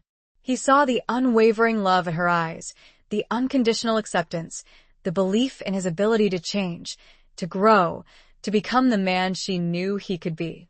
"I want to change, Juliana," he said, his voice filled with determination. "I want to be a better man. I want to be worthy of your love. I want to build a life with you, a life based on trust, on respect, on peace." Her heart overflowed with joy, with relief, with a renewed sense of hope. She had reached him. She had broken through his walls. She had helped him reclaim the stolen dawn, the promise of a new beginning. "I know you can, Salvatore," she said, her voice filled with love and conviction. "I believe in you. We can do it together. We can create the future we've always dreamed of." He leaned in and kissed her, a slow, tender kiss that spoke of forgiveness, of healing, of a renewed commitment to their love. It was a kiss that sealed their reconciliation, a promise of a new chapter in their lives, a chapter filled with hope, with peace, with the possibility of a lasting happiness. They began to work together, to rebuild their lives, to heal their community, to forge a new path for the De Luca family. Salvatore, guided by Juliana's wisdom and compassion, initiated a series of reforms, dismantling the old structures of power, reaching out to the Montagues, seeking a truce, a path towards reconciliation. He established a foundation in Sophia's name, dedicated to supporting victims of violence, to promoting education, to creating opportunities for the youth of Palermo. He invested in community projects, creating jobs, revitalizing neighborhoods, fostering a sense of hope and belonging. He stepped down as the head of the De Luca family, appointing a council of elders to guide the family's affairs, transitioning from a dictatorship to a more democratic and inclusive form of leadership. He embraced a new role, a role of service, of mentorship, of guidance, using his influence and resources to create a better future for his community. The stolen dawn had been reclaimed, not easily, not without pain and sacrifice, but with courage, with love, with an unwavering commitment to a better future. The fragments of their shattered world were being pieced back together, forming a new mosaic, a testament to their resilience, their forgiveness, their enduring love. Chapter 17. The Thorns of Reconciliation. The path to reconciliation with the Montagues was fraught with challenges, obstacles, and the lingering shadows of past betrayals. The deep-seated animosity, fueled by generations of violence and mistrust, was not easily overcome. Many within both families were skeptical, resistant to change, clinging to the old ways, the old hatreds. Salvatore, despite his commitment to peace, faced opposition from within his own ranks. Some of his men, accustomed to the old ways of power and violence, viewed his attempts at reconciliation as a sign of weakness, a betrayal of the family's legacy. They grumbled, they plotted, they threatened to break away, to form their own factions, to reignite the conflict. Juliana, however, was a steadfast force, a constant reminder of the promise of a different future. She worked tirelessly behind the scenes, meeting with members of both families, listening to their grievances, building bridges of understanding, fostering a sense of shared humanity. She organized community events, bringing together people from both sides of the divide, creating opportunities for dialogue, for interaction, for the building of trust. She established programs to support victims of violence from both families, offering counseling, job training, educational opportunities, fostering a sense of shared healing. She understood that true reconciliation required more than just a truce between leaders. It required a transformation of hearts and minds, a healing of the wounds that had festered for generations.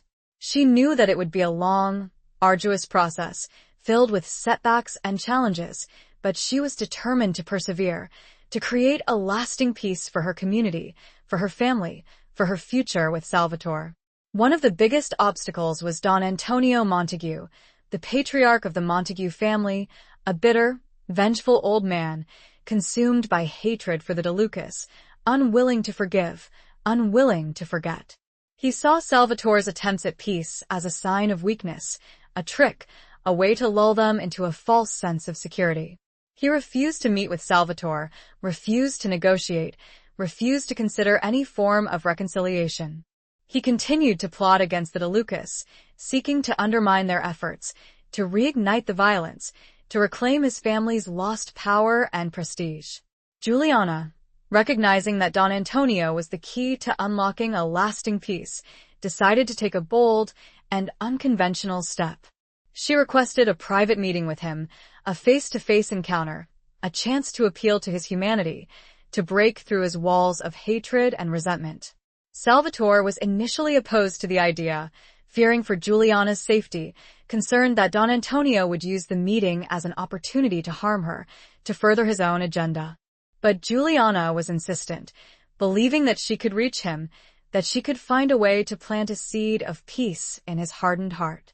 The meeting took place at a neutral location, a small, unassuming church in a quiet neighborhood, a place where both families had once worshipped, a place that held a shared history, a reminder of a time before the violence, before the hatred. Juliana arrived alone, unarmed, her only weapon her unwavering belief in the power of compassion, of forgiveness, of reconciliation. Don Antonio arrived with his bodyguards, his expression cold and hostile, his eyes filled with suspicion and contempt. They sat facing each other in the dimly lit church, the silence broken only by the flickering of candles, the distant sounds of the city. Juliana began by speaking of Sophia, of her gentle spirit, of her love for her brother, of her desire for peace. She spoke of the shared grief, the shared loss, the common humanity that bound them together, despite their differences. Don Antonio listened in silence, his expression unchanging, his heart seemingly impervious to her words. But Juliana persisted, her voice filled with passion and conviction, her eyes locked on his, pleading with him to see the futility of the violence, the possibility of a different future. She spoke of her own losses, of her first husband's death, of the years of fear and uncertainty she had endured. She spoke of her love for Salvatore, of her belief in his transformation, of his commitment to peace. She appealed to his sense of family, of legacy, of the future he wanted for his grandchildren. She asked him to consider the consequences of continued violence, the endless cycle of death and destruction, the legacy of hatred he would leave behind. Slowly, gradually, Don Antonio's defenses began to crumble. He saw the sincerity in Juliana's eyes, the pain in her voice, the unwavering hope that shone through her despair. He saw a reflection of his own grief, his own loss, his own longing for peace. A single tear traced a path down his weathered cheek, a crack in his hardened exterior, a sign of the humanity that still flickered within him. He reached out and took Juliana's hand, his grip surprisingly gentle. "I have been a fool," he said, his voice raspy with emotion. "I have been blinded by hatred, consumed by revenge. I have allowed the past to dictate my future. Juliana squeezed his hand, her heart overflowing with relief and gratitude. It's not too late, Don Antonio, she said, her voice filled with hope. It's never too late to choose a different path, to choose peace. He nodded, his eyes filled with a mixture of sadness and a flicker of newfound hope. I will meet with Salvatore, he said, his voice firm despite his wavering emotions. I will listen to what he has to say. I will consider a truce. His words were a victory, a breakthrough, a testament to the power of compassion, of forgiveness, of the unwavering belief in the possibility of reconciliation. The thorns of hatred and resentment had not been completely removed, but a path had been cleared, a path towards healing, towards peace, towards a future where the DeLucas and the Montags could coexist, not as enemies, but as neighbors, as fellow human beings. Juliana had faced the thorns, braved the dangers, and emerged victorious, her love and determination paving the way for a new dawn. Chapter 18. Blood Ties and Broken Chains. The meeting between Salvatore and Don Antonio Montague was held under the strictest secrecy, at the same neutral church where Juliana had paved the way for reconciliation. The atmosphere was tense, fraught with the weight of generations of animosity and the lingering threat of violence.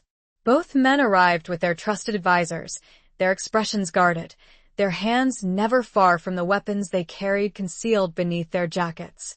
Juliana, though not present at the meeting itself, waited anxiously outside, her heart pounding with a mixture of hope and fear. She knew that the future of both families, the fate of their community, and the survival of her love with Salvatore rested on the outcome of this encounter. The negotiations were long and arduous, filled with accusations, recriminations, and the airing of old grievances. Both Salvatore and Don Antonio struggled to overcome their deeply ingrained prejudices, their ingrained distrust, their burning desire for retribution. But Juliana's words, her unwavering belief in the possibility of peace, echoed in their minds, reminding them of the shared humanity, the common ground, the potential for a different future. They both recalled her courage, facing down dangers. Salvatore, guided by his love for Juliana and his commitment to a new path, offered concessions, compromises, and guarantees of safety and respect. He proposed a joint effort to rebuild the community, to create opportunities for economic growth, to foster a sense of shared prosperity. Don Antonio, though initially resistant, gradually began to soften, his heart touched by Salvatore's sincerity, his willingness to put aside the past and embrace a new beginning.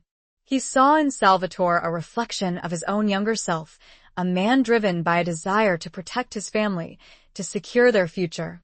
After hours of intense negotiations, they reached an agreement, a truce, a pact to end the violence, to work together for the betterment of their community. They agreed to share territory, to cooperate on business ventures, to establish a council of elders from both families to resolve disputes peacefully. The agreement was not perfect, and there was a degree of skepticism. It was a fragile peace, a tentative step towards a future free from violence and hatred. It was secured by good faith, a willingness to let go of the past, and a commitment to build a new future. As Salvatore and Don Antonio emerged from the church, their expressions weary but resolute, Juliana rushed to Salvatore's side, her heart filled with relief and gratitude. He took her hand, his grip firm and reassuring, his eyes filled with a mixture of love and admiration. "We did it, Juliana," he said, his voice husky with emotion. "We made peace." She smiled, her tears of joy reflecting the sunlight. "We did it together, Salvatore," she replied, her voice filled with love and pride. The news of the truce spread quickly throughout Palermo, greeted with a mixture of joy, relief, and cautious optimism. People who had lived in fear for generations dared to hope for a different future, a future free from violence, a future where their children could grow up without the constant threat of death and destruction. But the path to true reconciliation was not yet complete. There were still those within both families who opposed the truce, who clung to the old ways, who sought to undermine the peace, to reignite the conflict. One such individual was Lorenzo, Salvatore's cousin, a bitter, ambitious man who had always resented Salvatore's leadership. He saw the truce with the Montagues as a betrayal of the De Luca legacy, a sign of weakness, an opportunity to seize power for himself. He began to plot against Salvatore, gathering support from disgruntled members of the family, seeking to sow discord, to provoke a conflict that would destabilize the truce and allow him to claim control. He secretly met with some of the more radical members of the Montague family, those who were equally opposed to the peace, offering them support, promising them a return to the old ways, a chance to reclaim their lost power and prestige. His plan was to orchestrate an incident, a provocation that would appear to be the work of the Montagues, a violation of the truce that would force Salvatore to retaliate, reigniting the war and paving the way for Lorenzo to seize control of the De Luca family. Juliana, ever vigilant, sensed the undercurrents of dissent, the whispers of conspiracy, the lingering threat to the fragile peace. She began to investigate, using her network of contacts, gathering information, piecing together the fragments of Lorenzo's plot. She discovered his secret meetings, his alliances with the Montagues, his plan to sabotage the truce. She knew that she had to act quickly, to expose his treachery, to prevent him from destroying everything they had worked so hard to achieve. She confronted Salvatore with her findings, presenting him with the evidence of Lorenzo's betrayal. Salvatore, though initially reluctant to believe that his own cousin would plot against him, was forced to acknowledge the truth, the danger that Lorenzo posed to their family, their community, their future. The blood ties that bound them were strong, but the chains of tradition, of violence, of hatred, were being broken, one link at a time. Salvatore, guided by Juliana's love and his own commitment to peace, made a difficult decision, a decision that would test the limits of family loyalty, a decision that would determine the fate of their world. He chose peace, he chose love, he chose the future, over the shackles of the past. He chose to break the chains that had bound his family to a cycle of violence for generations. Chapter 19. A Reckoning of Hearts and Empires. Salvatore, armed with the evidence of Lorenzo's treachery, knew he had to act swiftly and decisively to prevent his cousin from sabotaging the fragile peace with the Montagues.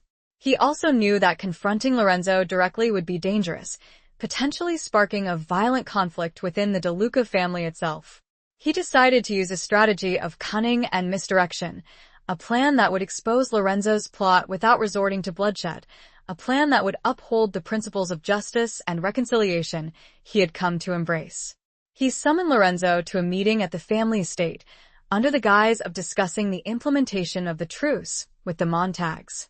He invited members of the Council of Elders, representatives from both the De Luca and Montague families, ensuring that witnesses would be present, that Lorenzo's actions would be exposed to the entire community. Lorenzo, unsuspecting of Salvatore's true intentions, arrived at the meeting confident and arrogant, believing that he was on the verge of seizing power, of fulfilling his ambitions. He greeted Salvatore with a false display of respect, his eyes filled with a mixture of contempt and anticipation. Salvatore, his expression calm and controlled, began the meeting by outlining the progress that had been made in implementing the truce, highlighting the benefits of peace, the opportunities for cooperation, the promise of a brighter future. He then turned to Lorenzo, his voice seemingly neutral, and asked him to report on his efforts to integrate the former Montague territories into the De Luca operations, to ensure a smooth transition, to foster a sense of unity and collaboration. Lorenzo, caught off guard, stammered, attempting to fabricate a report, to present a false picture of his activities. But Salvatore interrupted him, his voice hardening, his gaze piercing. "Lorenzo," he said, his voice resonating with authority, "I have been informed of your secret meetings, of your alliances with rogue elements within the Montague family, of your plan to sabotage the truce, to reignite the violence, to seize power for yourself."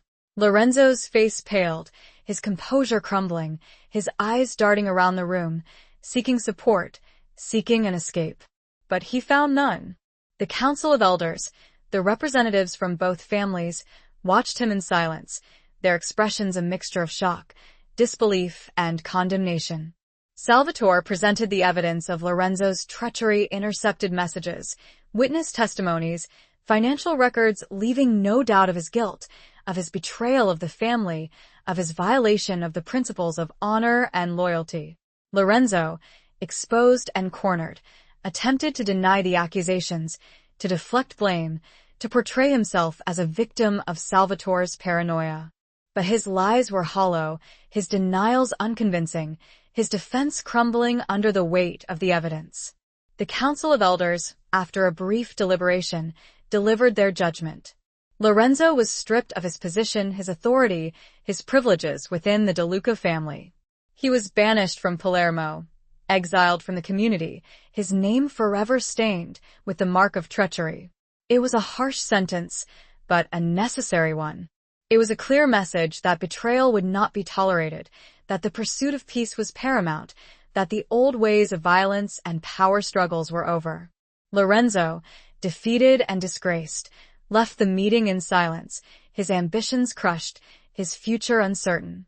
He was a broken man, a victim of his own greed, his own lust for power, his own inability to embrace the new dawn of peace and reconciliation. Salvatore, though saddened by his cousin's downfall, felt a sense of relief, a sense of liberation. He had faced a difficult challenge, a test of his leadership, a threat to everything he had worked for. But he had prevailed. He had upheld the principles of justice and peace. He had protected his family, his community, his future with Juliana. The reckoning of hearts and empires had been swift and decisive. The old ways, the old hatreds, the old power struggles had been challenged and defeated. A new era had begun, an era of hope, of cooperation, of reconciliation. Juliana, who had been watching the proceedings from a discreet distance, approached Salvatore, her eyes filled with pride and admiration. She took his hand, her touch gentle and reassuring, her love a constant source of strength and support. "You did it, Salvatore," she said, her voice filled with emotion.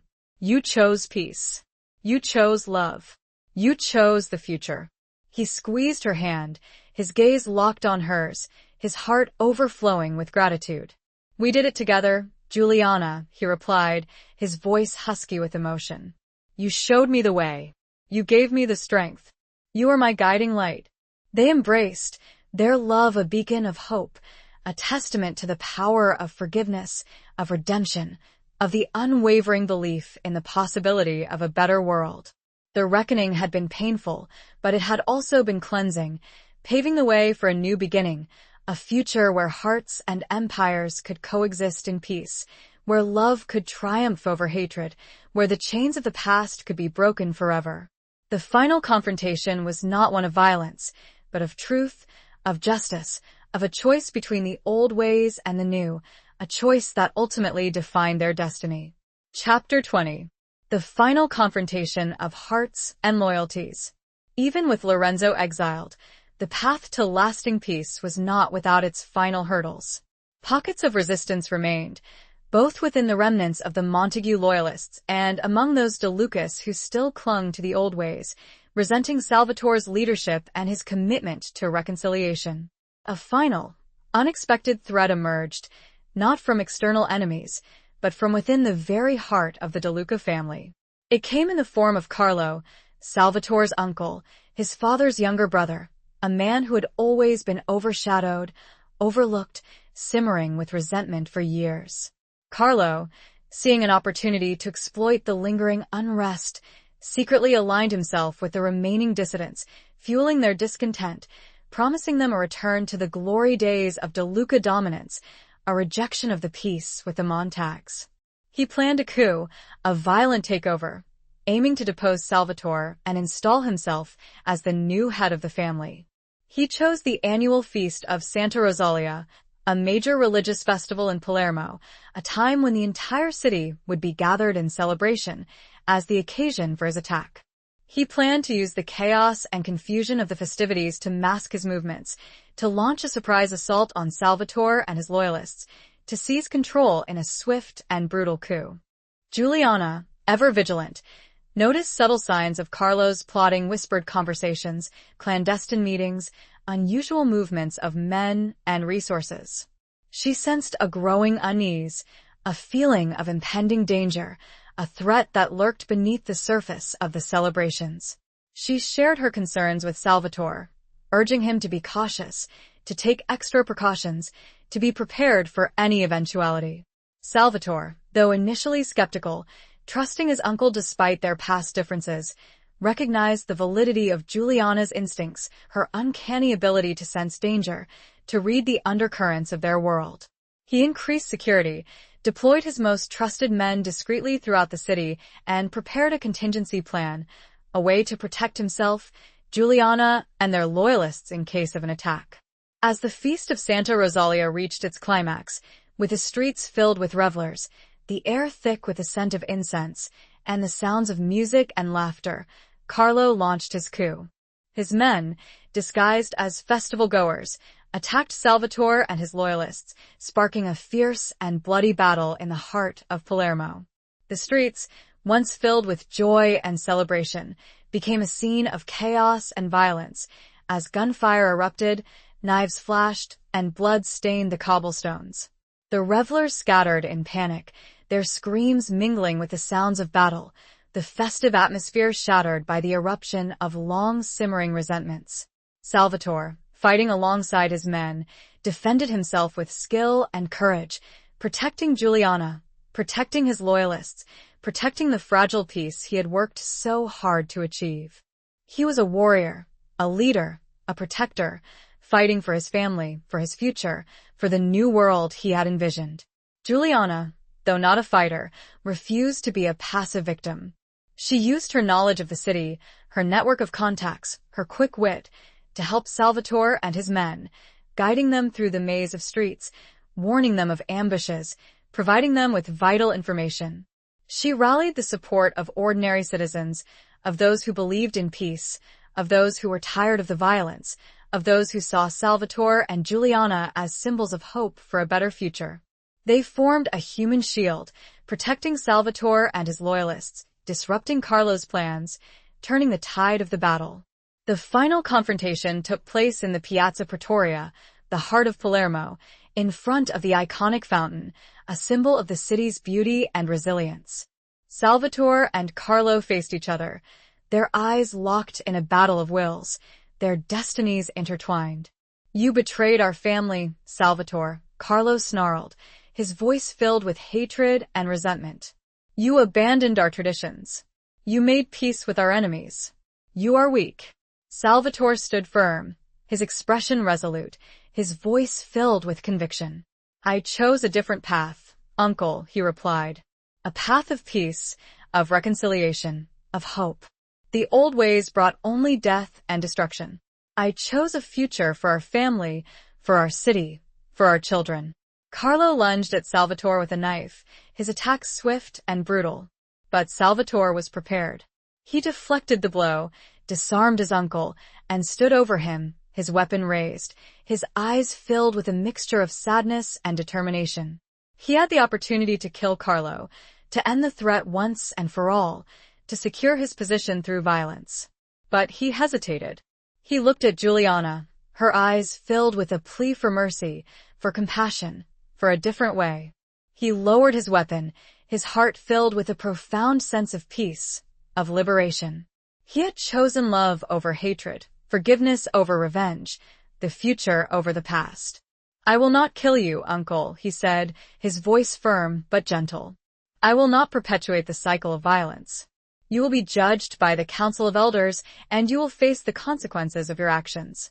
But I will not stain my hands with your blood." Carlo, defeated and humiliated, was taken into custody, his coup thwarted, his ambitions crushed. The battle was over. The final confrontation, a clash not only of arms but of hearts and loyalties, had ended in a victory for peace, for reconciliation, for the new dawn that Salvatore and Juliana had fought so hard to achieve. The loyalties were tested, and the choice between old ways and new defined their destiny. Salvatore, guided by love, showed mercy, upholding the new principles he embraced. The city, scarred but not broken, began to heal. The feast of Santa Rosalia, though marred by violence, ultimately became a symbol of hope, a testament to the resilience of the human spirit, a reminder that even in the darkest of times, peace can prevail, love can triumph, and a new future can be forged. Epilogue. Years passed. The scars of the past, both physical and emotional, began to fade, replaced by the gentle patina of time and the healing balm of forgiveness. Palermo, once a city synonymous with violence and fear, transformed into a place of peace and prosperity, a testament to the vision and courage of Salvatore and Giuliana. The De Luca family, under Salvatore's guidance and with Giuliana by his side, embraced a new identity, a new purpose. They became known not for their ruthlessness, but for their philanthropy, their commitment to community, their unwavering dedication to peace. The old ways of power and control were replaced by a spirit of cooperation, of collaboration, of service. The Montagues, initially skeptical, gradually came to respect Salvatore's leadership, his integrity, his unwavering commitment to the truce. The two families, once bitter enemies, learned to coexist, to work together, to build a shared future. They became partners in business, allies in community development, and even, in some cases, friends. Salvatore and Giuliana, their love deepened by the trials they had endured, became symbols of hope, of reconciliation, of the transformative power of forgiveness. They were revered by their community, respected by their former enemies, and adored by their family.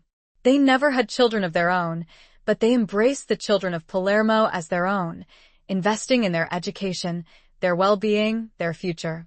They established schools, hospitals, and community centers, creating opportunities for the next generation, ensuring that they would grow up in a world free from the violence and fear that had plagued their own lives. They often walked hand in hand through the streets of Palermo, their presence a reassuring reminder of the peace they had achieved, the love they shared, the future they had built together. They would pause at the Piazza Pretoria, at the fountain where their final confrontation had taken place, remembering the choices they had made, the battles they had fought, the victory they had won. One evening, as the sun set over the Mediterranean, casting a golden glow over the city, they sat together on the balcony of their home, the same balcony where they had shared their first tentative kiss, the same balcony where they had weathered so many storms.